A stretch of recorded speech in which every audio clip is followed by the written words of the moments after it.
Bonjour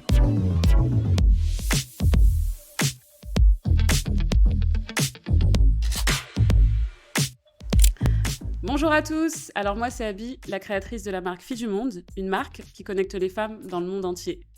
Je vous souhaite la bienvenue dans le premier épisode du podcast. Aujourd'hui, on va aborder une thématique qui est universelle, c'est la persévérance. Avec notre invité du jour, bonjour. Bonjour Abby. Alors j'ai un petit quiz pour toi, comme ça on pourra faire connaissance.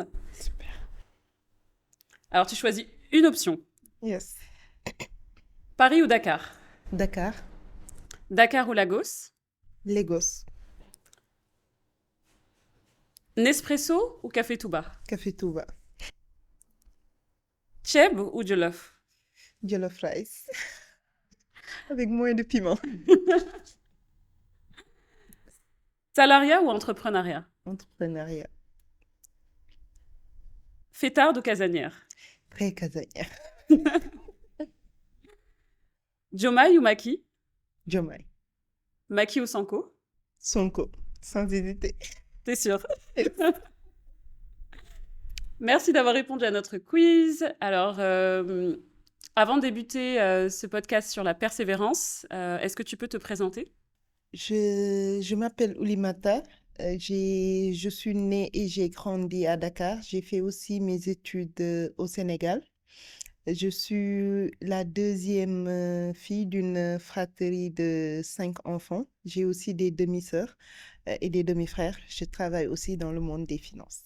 Merci Oulimata d'avoir accepté de participer à cette première émission du podcast Filles du Monde. Alors, on va aborder du coup la thématique du jour, donc la persévérance. Est-ce que tu peux me dire, pour toi, c'est quoi la persévérance? Pour moi, la persévérance, c'est la capacité de faire face à ses échecs, de se relever dans des moments difficiles, de se battre pour atteindre ses objectifs. Ok, donc quelqu'un de persévérant pour toi, c'est vraiment quelqu'un qui poursuit ses objectifs, en fait, malgré les obstacles, malgré les challenges de la vie. C'est une personne qui n'abandonne jamais. Exactement. Qu'il neige ou qu'il pleuve, il faut se lever et avancer. Je suis d'accord avec toi. Et du coup, est-ce que tu pourrais nous donner un exemple de situation dans ta vie où tu as dû faire preuve justement de persévérance? Durant toute ma vie, j'ai fait preuve de persévérance. Durant mon enfance, j'ai vécu des moments très, très difficiles, beaucoup de mutations à cause, beaucoup de mutations. Par mutation, je veux dire déménagement, déplacement, changement d'école, énormément de choses à cause du divorce de mes parents qui m'avait énormément impactée. Étant adulte aussi, je pense que chaque jour, je fais preuve de persévérance parce qu'on vit dans un monde un peu cruel où il faut tout le temps faire ses preuves, tout le temps se battre, tout le temps essayer de donner la meilleure version de soi-même pour s'en sortir. Donc, c'est mon quotidien. Oui, donc du coup, donc selon toi, la persévérance, c'est quelque chose qui nous accompagne au quotidien, toute notre vie. Et du coup, est-ce que c'est une qualité qui est pour toi essentielle dans la vie personnelle, professionnelle? Oui, elle est essentielle. Elle est essentielle pour la vie de tous les jours. Et pourquoi? Parce qu'aujourd'hui, comme je l'ai expliqué, pour s'en sortir, on doit forcément faire preuve de persévérance. Si il y a un échec et on se dit juste on abandonne, je pense que on ne va pas vivre forcément les meilleurs moments. Et pour moi, pour vivre de meilleurs moments, il faut passer. C'est obligatoire pour moi. Il faut passer par des difficultés, des échecs. Et même, je pense que c'est ce qui nous forge aujourd'hui et c'est ce qui définit notre caractère. Oui, en effet, parce que c'est vrai que les personnes qui réussissent le mieux dans le monde nous disent souvent qu'ils sont passés par de multiples échecs et c'est ce qui les a amenés justement à développer leur projet et leur capacité à rebondir. Donc moi, je te rejoins totalement. Mais du coup, est-ce que tu peux nous expliquer un peu comment toi, tu fais justement dans ces moments de difficulté face à ces challenges? Comment tu fais toi pour surmonter ces challenges de la vie personnelle, professionnelle? Je pense que ce qui me donne aujourd'hui la force d'être persévérante, c'est la foi. C'est la foi en Dieu.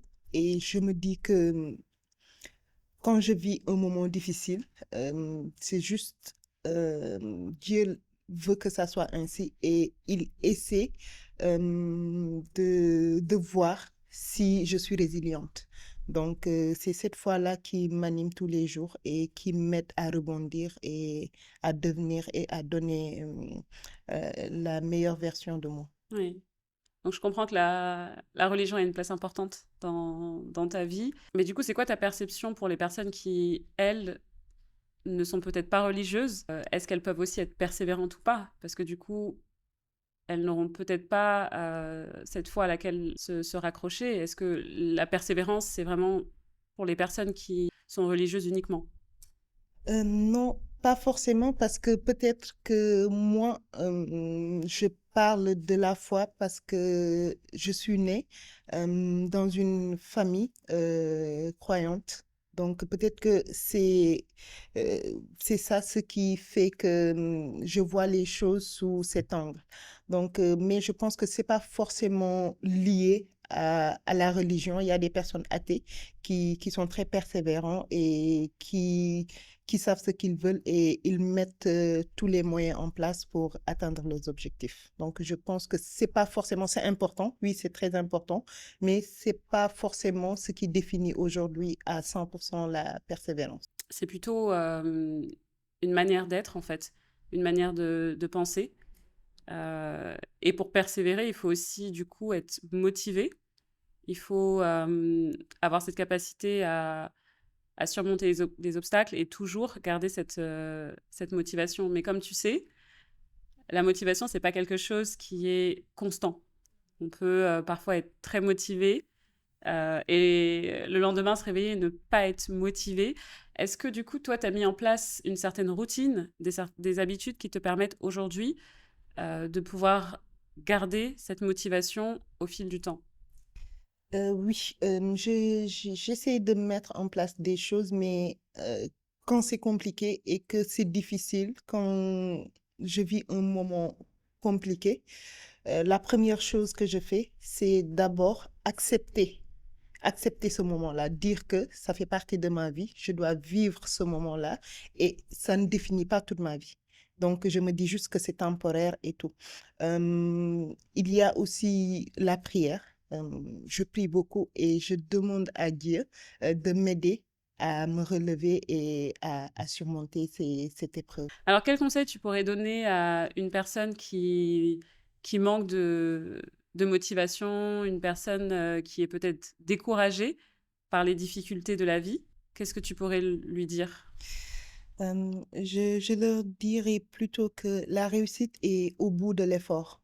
Et aujourd'hui, tous ceux qui ont réussi dans leur vie, les grands hommes, les dames, les personnalités publiques, qui ont eu à mettre en place énormément de choses dans ce monde-là, ont vécu des moments très, très, très difficiles, des moments compliqués, mais c'est la persévérance et le fait de se dire que c'est un moment, mais ça ne définit pas toute notre vie et on doit se battre pour surmonter ces échecs, ces difficultés.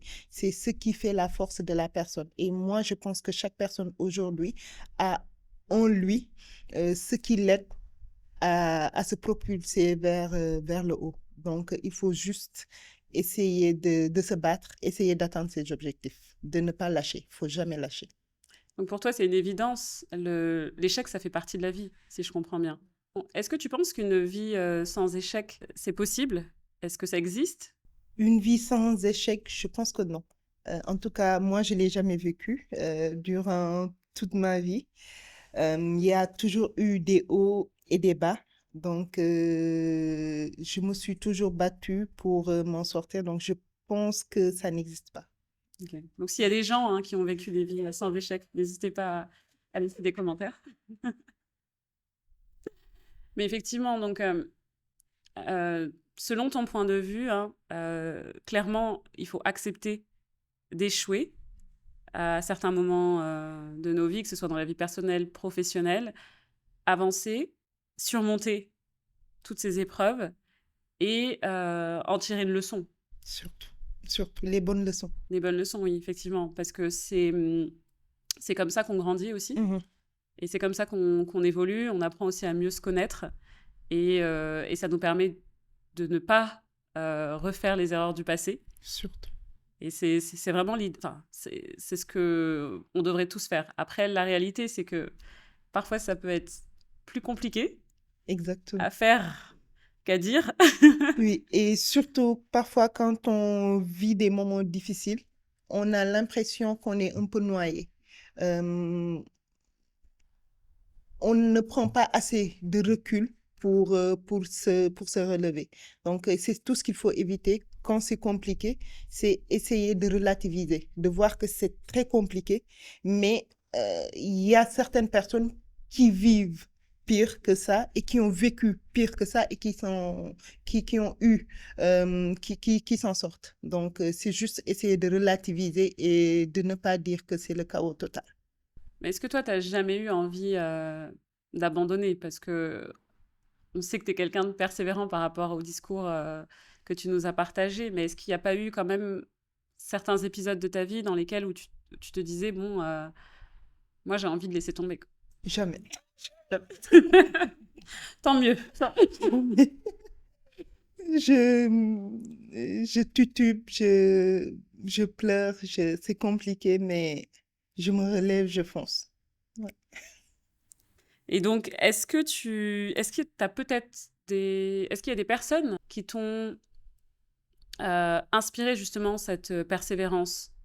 Oui, oui. Et je pense que l'exemple que je vais prendre, j'ai énormément d'exemples aujourd'hui un peu partout dans le monde, mais je pense que l'exemple qui me tient aujourd'hui le plus à cœur, c'est Cheikh Ahmadou Bamba, le fondateur du mouridisme. Pourquoi? Parce que durant toute sa vie, il a fait preuve de persévérance. Pourquoi?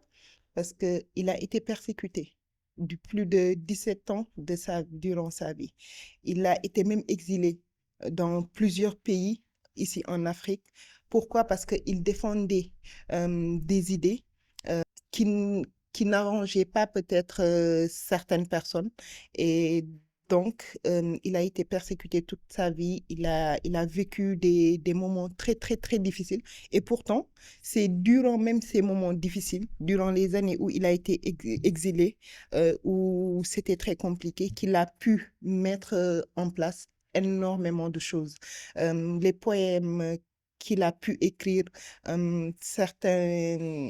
beaucoup de choses en fait qu'il a mis en place pour aider la jeunesse aujourd'hui parce que ses écrits, ça fait des années, mais jusqu'à présent, tu les lis, c'est toujours d'actualité.